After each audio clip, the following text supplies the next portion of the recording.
聖經士師記3章15節，以色列人呼求耶和華的時候，耶和華就為他們興起一位拯救者，就是便雅憫人基拉的兒子以呼，他是左手便利，以色列人託他送禮物給摩押王伊基倫。呢度俾我哋再次見到以色列人又再次唔聽話嘅時候，佢哋又再次呼求耶和華，耶和華又再次為佢哋預備一位士師。但呢度所講嘅係一位拯救者，所以士師嘅基本嘅意思就係拯救者。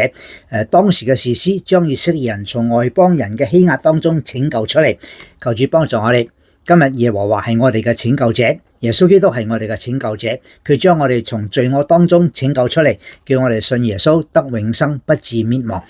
何等無比！求主帶領保守，讓我哋真係能夠相信耶穌，又將福音傳開，叫更多人能夠可以快快嘅相信耶穌做佢哋嘅救主。我係鄧英善牧師。